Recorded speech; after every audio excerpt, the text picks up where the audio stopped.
I am my father's third child of five, and my father, he didn't raise me, but he was there.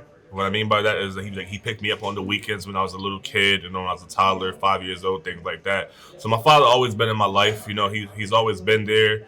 He showed up to my basketball games. He was there for me when I graduated high school. He was there for me when I graduated college. My father was there for me overall. And I'm just happy that I can say that because my brothers growing up around them.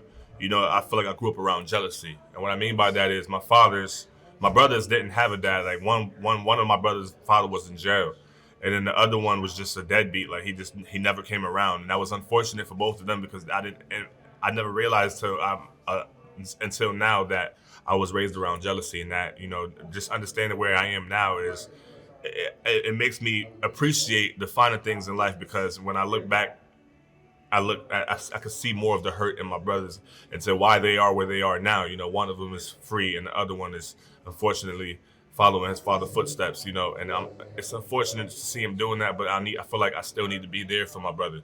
And for me as a father, I believe that I'm a great father. I'm in my kid's life. I have my lovely wife who is amazing. She's great. I'm so happy to be her husband, and she's just amazing. She can do all things, and I'm just so happy for and proud of her.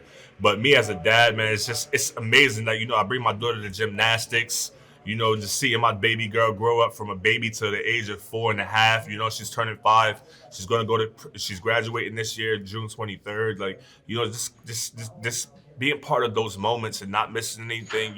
From going to her assessments and just being part of everything from our daddy daughter time when we go to the park or have icy time, or when I go home and see my twin boys and just hug them up and love them up and let them know that it's daddy loves you, daddy's here, and I don't do favorites because I seen how effective that could be.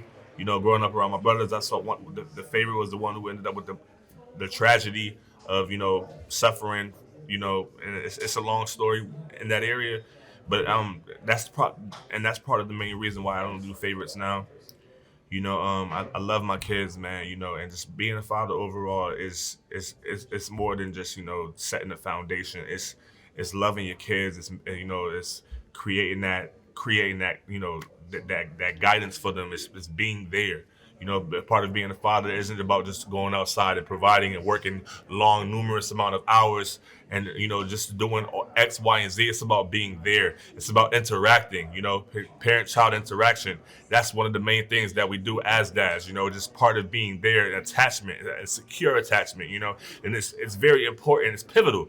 And you want to just. That's what you want to do as a father. You want to make sure that you teach your kids everything that you can teach them, so that when you're gone, it's already instilled in them because you were the one that taught them that way they can teach their kids that, because they can say, oh, your grandfather or your great grandfather taught me this, because that's something that dad implemented into his kids. He instilled it into his kids so that they can instill it into their kids. So overall, man, just I love being a dad because I always knew I was going to be a good dad, but I'm very proud of the man that I'm becoming because I have about 4 dads in my life. I have my stepfather Dennis Parkman, my father-in-law Antoine Scott, my father-in-law Walter Cloud, and I have and my father Lloyd George Duncan Senior.